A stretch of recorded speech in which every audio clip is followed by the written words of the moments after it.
तो नमस्कार सभी का और मेरे चैनल यूट्यूब पे आप सभी का बहुत बहुत स्वागत है। मैं संतोष राय आज अपनी एक स्वलिखित रचना के साथ आपके सामने प्रस्तुत हूँ और आशा है कि आपको ये रचना पसंद आएगी, क्योंकि ये जो आजकल शादियों का सीज़न चल रहा है ये उसी पर आधारित है। कई तरह की शादियाँ होती हैं, लोग अपने अपने बजट के अनुसार शादियाँ करते हैं और इन्जॉय करते हैं। तो उस शादी में रिश्तेदार भी आते हैं। तो ये आजकल एक तरह की शादी का बहुत चलन है, वो है हमारी डेस्टिनेशन मैरिज। क्या नाम है? Destination marriage. जहाँ पे बहुत दूर कहीं, जैसे आप लखनऊ में हैं तो कहीं जयपुर में कोई विला या फिर उदयपुर में कोई एक विला जो होता है बड़ा सा होटल टाइप का, उसको आप बुक कर लेते हैं और सारी टेंशन ख़त्म, सारी टेंशन हो जाती है उस होटल वाले की, और परिवार वाले भी आराम से तैयार होकर एंजॉय करते हैं। लेकिन जब वहाँ कोई हमारा एक, कई तरह के रिश्तेदार होते हैं ना, बहुत अमीर होते हैं, फिर मीडियम होते हैं, फिर थोड़े से पैसे भी होते हैं, हमारे गांव वाले जो ज़्यादातर तो बुलाए ही नहीं जाते हैं, पर इक्का दुक्का अगर पहुंच भी गए तो उनका क्या हाल होता है, या जो वीडियो वर्क वाले भी हैं या फिर रिश्तेदारों का ही उस डेस्टिनेशन नेशन मैरिज में क्या हाल होता है, उस पर एक व्यंग मैंने लिखा है। तो चलिए सुनते हैं पूरे ध्यान से। मिटाने को अपनी टेंशन, मिटाने को अपनी टेंशन, लोग कर रहे मैरिज आजकल डेस्टिनेशन, लोग कर रहे मैरिज आजकल डेस्टिनेशन। 2-4 दिनों में 4 प्रोग्राम बैक टू बैक, 2-4 दिनों में 4 प्रोग्राम बैक टू बैक। हमने भी शिरकत की, पहुंच गए 22 लाख। मज़ा तो बहुत आया, पर गजब का अब झेल रहे थे अपने लोगों का इग्नोरेंस। मज़ा तो बहुत आया, पर गजब का झेल रहे थे अपने लोगों का इग्नोरेंस। मैं खुद का इंट्रो देता फिर रहा था, मैं खुद का इंट्रो देता फिर रहा था, और रिश्तेदारों के नाम पर नजर आ रहे थे लोग 4।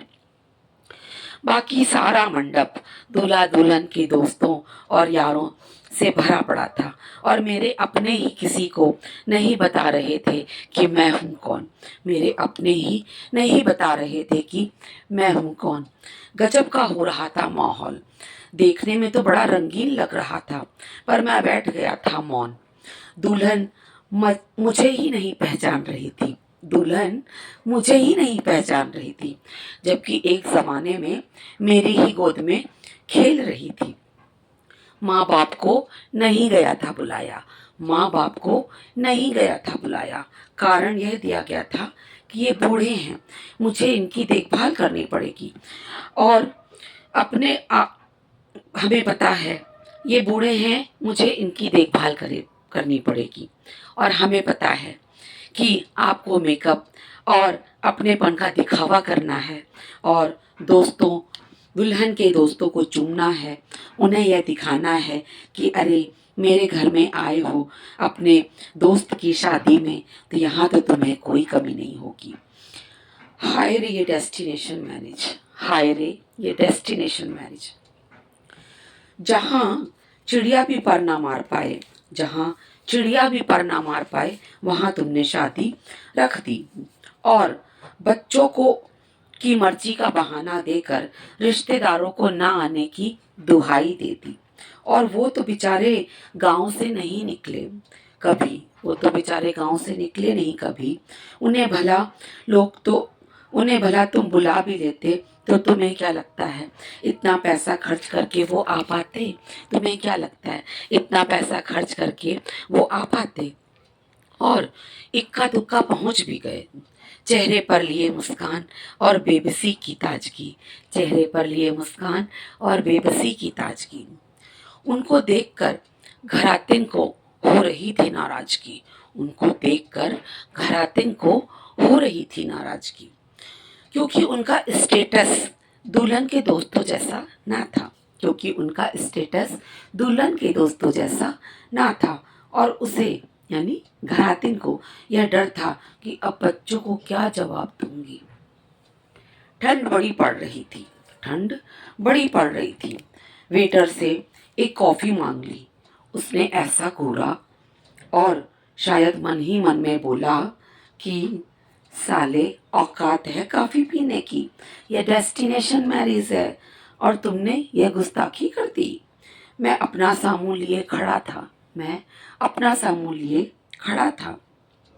नकली हंसी और फीकी मुस्कान बिखेर रहा था।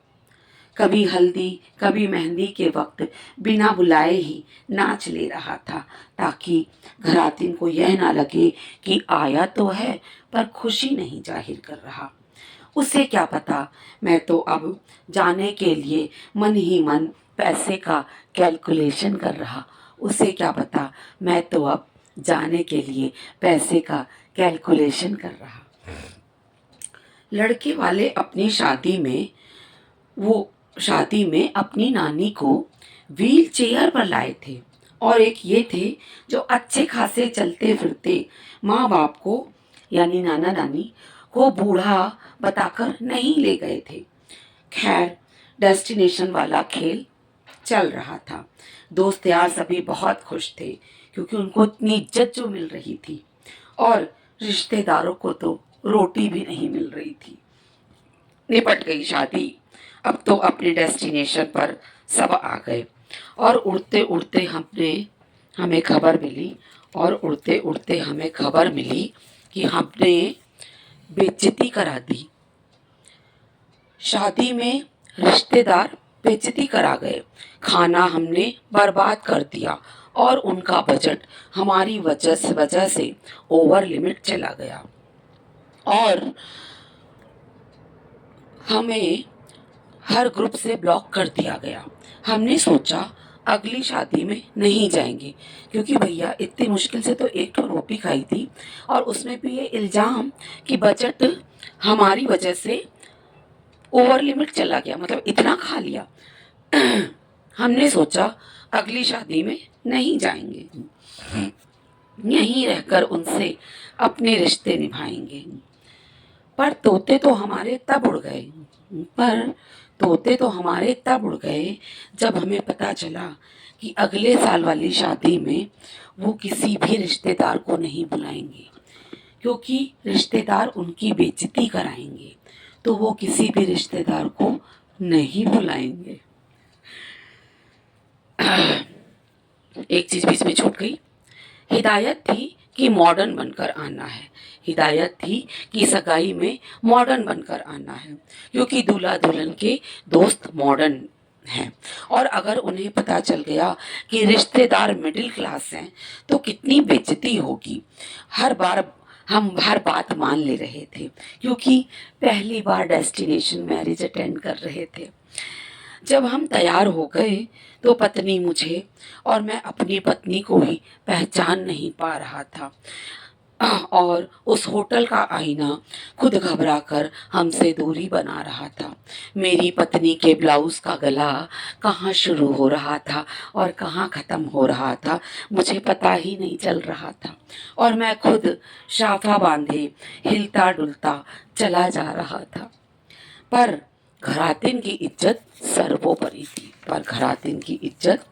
सर्वोपरि थी, इसलिए हम खिसियाए से एक दूसरे और बाकी रिश्तेदारों को देख रहे थे। खाने को दाना मिल नहीं रहा था। जब वेटर को खाने के लिए कहो तो वो डेस्टिनेशन मैरिज का मतलब समझा रहा था, और जब वेटर से कहो खाने के लिए तो वह डेस्टिनेशन मैरिज का मतलब समझा रहा था। तो ये है आजकल की डेस्टिनेशन मैरिज, क्योंकि लड़के लड़कियां जो हमारे आजकल के बच्चे हैं वो इतने दोस्त बना लेते हैं, और उन्हीं दोस्तों के बीच शादी करते हैं, उन्हीं दोस्तों के बीच सारी खुशियां बांटते हैं। मौसी, बुआ, चाचा, चाची, नाना, नानी, दादा, दादी सब एक दिखावे के उनके लिए रिश्तेदार हो जाते हैं, क्योंकि वो संस्कार आजकल के माँ बाप उन्हें दे ही नहीं रहे हैं, और आधुनिकता के नाम पे इस चीज़ को कवर कर रहे हैं। तो ये था डेस्टिनेशन मैरिज पे मेरा एक जीता जागता उदाहरण, जो मुझे शादी के बाद कई हमारे रिश्तेदार जो गांव से आए थे उनका नज़रिया। तो उन सबको लेकर के कुछ मेरा भी नज़रिया उन सबको लेकर के मैंने ये रचना रची। और मुझे लगता है कि आप अगर बहुत हाई फाई हैं और तब तो कोई बात ही नहीं, लेकिन अगर आप एक मिडिल क्लास हैं और या फिर गांव से आए हैं और अचानक से कोई डेस्टिनेशन मैरिज अटेंड कर रहे हैं, तो शायद किसी ना किसी पल ऐसा लगा होगा कि कुछ तो गड़बड़ है। मिटाने को अपनी टेंशन, लोग कर रहे हैं आजकल मैरिज डेस्टिनेशन। वाह क्या बात है। तो धन्यवाद, इसको सुनिए, लाइक करिए। ये एकमात्र व्यंग है और हर व्यंग में थोड़ी सी सच्चाई भी होती है। तो चलिए, नमस्कार, धन्यवाद।